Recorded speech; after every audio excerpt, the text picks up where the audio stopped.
사회가 고령화되면 복지 비용은 증가하고 그리고 덩달아서 의료비도 증가되겠죠.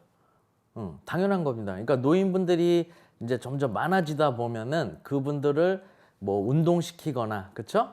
그리고 건강에 대한 걸 관리할 수 있는 이런 의료적인 것들에 대한 비용이나 이런 부분들이 굉장히 증가하게 되겠죠. 지금 그래서 사실 노인 스포츠 지도사가 많이 필요해요, 실제로. 그리고 노인 스포츠 지도사가 노인들을 이렇게 지도할 수 있는 그런 요구, 원하는 곳들이 굉장히 많이 있어요. 근데 잘 지도해 줄 수 있는 지도자가 좀 부족한 게 현실이고, 더 많은 노인 스포츠 지도사가 배출이 되어야 된다라고 저는 개인적으로 또 생각을 하고, 그리고 젊을 때 잠깐 하는 직업이 아니라 이 퍼스널 트레이너라는 이런 지도자가 내가 나이가 50인데 지도자 자격증을 따서 65세 이상의 그 노인분들을 지도하면 나는 거기서 애기예요, 그냥. 제가 이 이야기를 굉장히 많이 하거든요.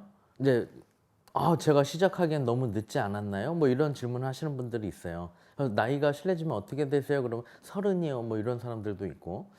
헬스장에서 그냥 바디빌딩식의 운동을 지도하는 거를 생각을 하니까 젊은 친구들 정도의 그 젊을 때 잠깐 하는 직업 같은 느낌으로다가 인식을 좀 많이 갖고 계신 것 같은데, 그렇지 않아요. 여러분들이 좋아하는 일이고, 이 좋아하는 일을 잘할 수 있으면은 자연스럽게 돈은 따라오게 되는 거고, 그리고 여러분들이 활약할 수 있는 현장들은 굉장히 많습니다. 그거는 뭐 이 노인 지도 이거 하나만 보셔도 어마어마하게 큰 시장이라는 것을 또 알 수 있는 거고요. 그래서 여러분들이 잘 지도할 수 있는 좋은 지도자가 되시는 게 일단 첫 번째 제일 중요한 거고, 여러분들이 그래서 현장에 나가서 그런 노인분들을 그룹으로 지도를 하시거나 뭐 1대1로 지도를 하시거나 하면은 굉장히 보람 있고 아주 그 좋아지는 그런 모습들 보면서 어떤 여러 가지 의미를 찾을 수 있는 그런 아주 좋은 부분이라고 생각을 해요. 그래서 우리 직업이 좋은 게 나이가 들어도 더 나이가 많으신 분들을 또 케어해 드리면서 젊게 살 수 있어요. 우리 몸을 관리하는 건 물론이고 우리 엄마 아빠 부모님들 관리해 드릴 수 있고, 내 애들 아프거나 몸이 안 좋다, 뭐 허리가 아프다, 목이 아프다, 이런 거 관리해 드릴 수 있고, 그렇죠? 얼마나 좋아요. 안 아픈 사람 없지 않습니까? 그렇죠? 근골격계 질환은 다 있어요. 대통령도 아프고, 그렇죠? 우리 엄마 아빠도 아프고, 그렇죠? 우리 애들도 아플 수 있고, 그걸 내가 다 케어해 줄 수 있다고 생각해 보세요. 어마어마한 겁니다. 그래서 저는 굉장히 즐겁고 재밌게 공부를 열심히 할 수가 있어요.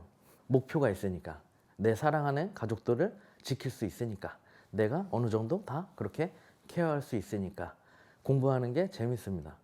신적 노화 보시면 신체적, 인지적 기능뿐만이 아니라 사회적 역할과 생산 활동 등에 적극적으로 참여하는 것, 이게 성공적인 노화다, 이렇게 표현을 한다는 거죠. 노인의 생활 습관과 삶의 태도는 신체적, 정신적 건강의 중요한 요인이다. 이 노인뿐만이 아니라 사람은 다 그래요. 건강한 정신에 신체가 있는 거고, 그렇죠? 건강한 신체에 건강한 정신이 깃든다, 뭐 이런 말이 있죠. 그래서 사실은 신체랑 정신이랑 따로 보기가 어렵습니다. 저는 그런 걸 또 많이 느껴요. 현장에서 지내면서 많이 항상 고민하고 느끼는 부분 중에 하나예요.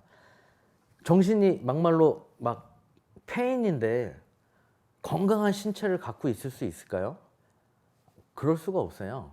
한 몸이에요. 이거하고 이거하고는 한 몸입니다. 같이 갑니다. 이 뇌하고 뇌라고 표현을 했지만 마인드, 이런 것들, 정신, 이런 것들하고 내 신체, 몸뚱아리하고 같이 가게 되어 있어요. 반대로 몸이, 신체가 건강한데 머리가 그 페인일 수도 없어요. 그렇죠? 건강한 몸을 가질 수가 없어요. 이게 페인이면. 그리고 몸이 뭐 이렇게 건강하고 막 정말 기능적으로도 좋고 뭐 이렇게 막 엄청 뭐 비만하거나 하지 않은 사람은 정신도 건강하게끔 되어 있습니다. 그렇게 따라가게 되죠. 기능적 연령 보시겠습니다. 기능적이다 할 때 functional이라는 영어 단어를 사용을 하죠. functional age 이렇게 보시면 됩니다. 여기 영어 명칭에서도 알 수 있는 것처럼 일반적으로 우리가 이야기하는 나이하고는 다른 느낌의 표현이다 라는 거를 알 수가 있겠죠.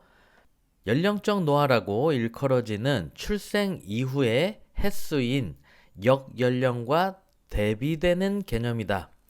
일반적으로 우리가 한 살, 두 살 나이를 먹어가는 달력으로 세는 그 나이가 역연령이라고 보시면 되고 그 역연령과는 대비가 되는 개념이라는 뜻이에요. 그러니까 우리가 한 살, 두 살 이렇게 나이를 세는 거하고는 다른 의미다라고 보시면 되죠.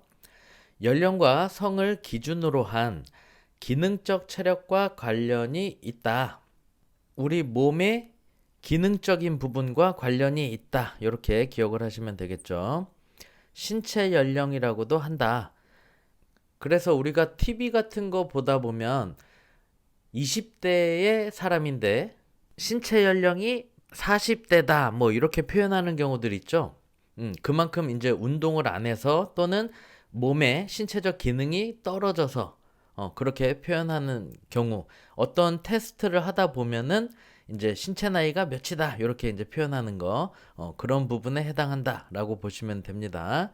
신체적 나이, 사회적 나이, 심리적 나이를 포함한다.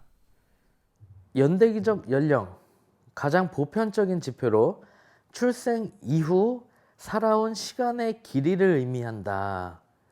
연대기적 연령이라는 거 잘 보세요. 시험에 나왔었던 거고, 그쵸?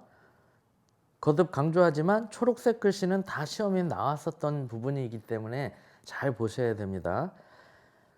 자, 이제 연대기적 연령이라는 거는 이제 국어사전적인 의미로 보면은 역사적으로 중요한 사건을 연대순으로 적은 기록이다 이렇게 표현을 할 수가 있거든요.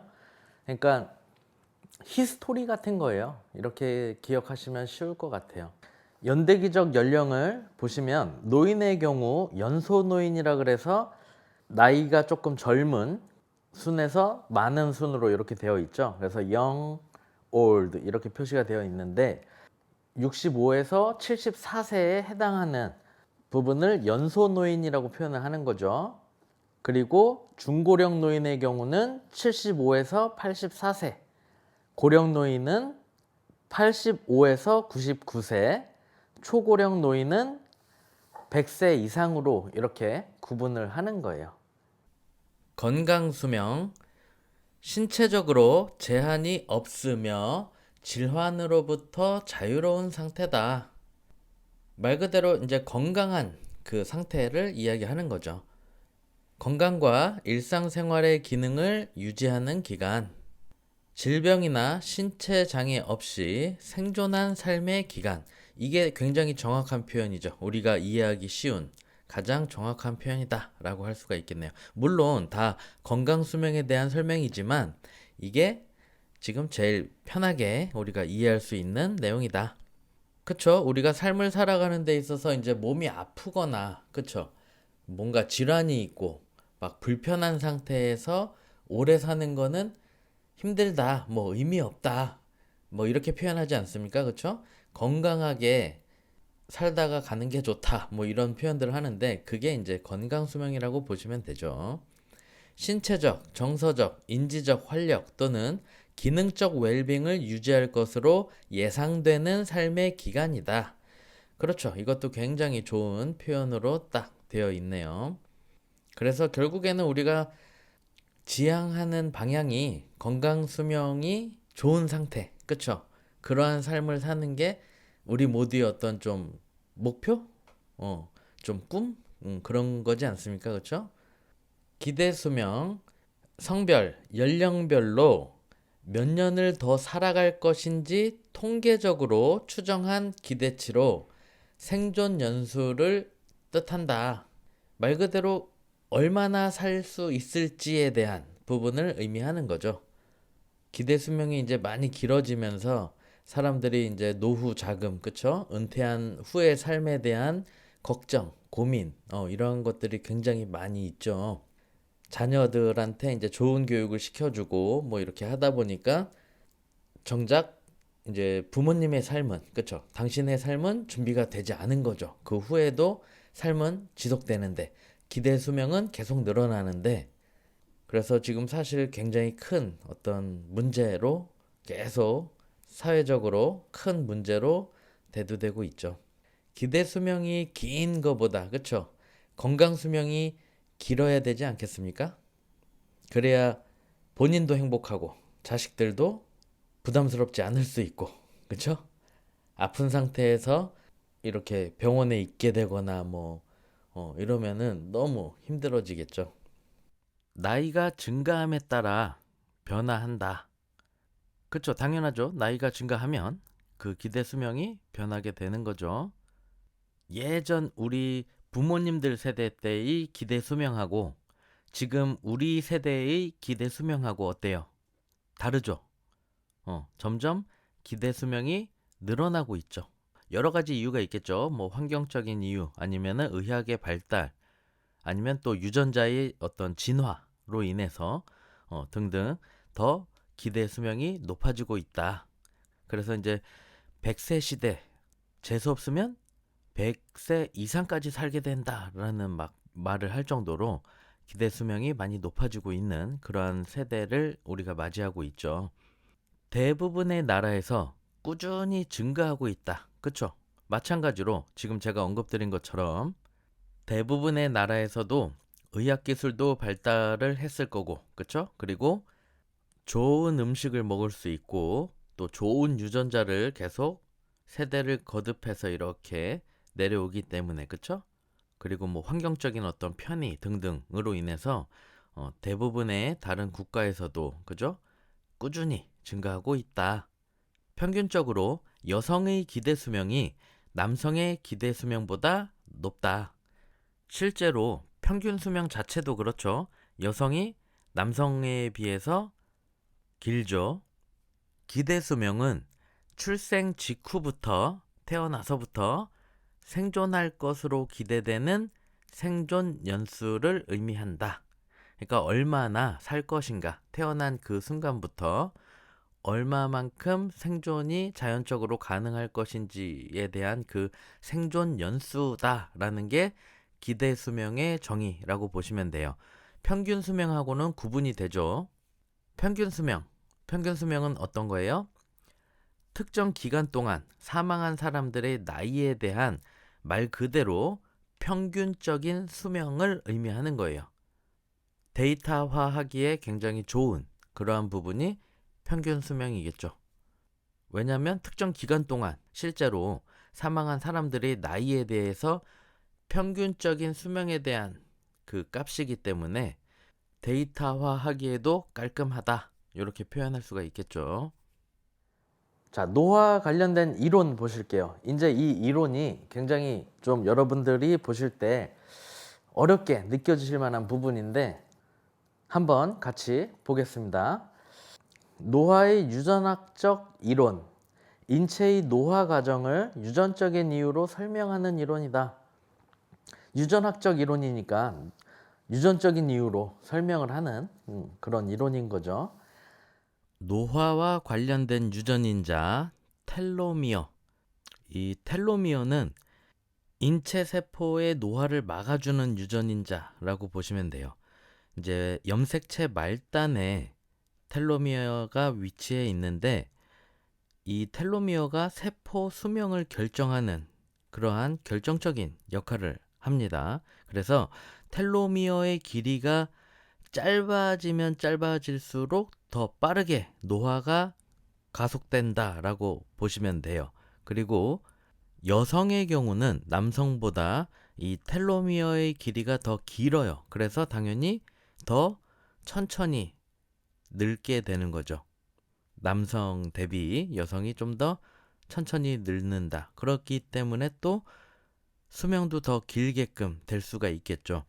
이 세포가, 사람이 가지고 있는 세포가 분열할 수 있는 그 개수가 정해져 있다라고 보는 그러한 이론이 있습니다. 근데 세포의 그 분열을 여러 번 해서 빨리 도달을 하면 그 세포는 수명을 다한다. 이렇게 본단 말이에요. 그래서 그 역할을 결정적으로 하는 게 텔로미어다. 이렇게 보시면 됩니다. 그래서 세포의 분열 수명을 제어한다. 이렇게 되어 있죠. 세포의 그 분열할 수 있는 횟수가 정해져 있는데 그 수명 자체를 제어하는 그러한 역할을 한다. 텔로미어가 점점 짧아질수록 더 빨리 노화가 지속되기 때문에 분열 수명이 더 앞당겨지겠죠. 그리고 이 텔로미어는 조로증의 원인이라고 이렇게 되어 있죠. 주의하셔야 되는 게 우리가 일반적으로 알고 있는 그 비뇨기과적인 그 조루증이 아니에요. 이거는 조로증입니다. 그래서 다른 거예요. 조로증이라는 게 우리가 우스갯소리로 이렇게 친구들하고 장난치다가 아유 넌 늙었다 뭐 노안이다 이러한 표현을 하죠. 그러한 차원을 넘어서는 정도의 노안을 얘기해요. 즉 몇십 년은 일찍 늙어서 되게 많이 그 노화로 보여지는 그러한 질환을 조로증이라고 하는 겁니다. 그래서 이 텔로미어가 조로증의 원인으로 이렇게 주목받고 있는 부분이 있죠.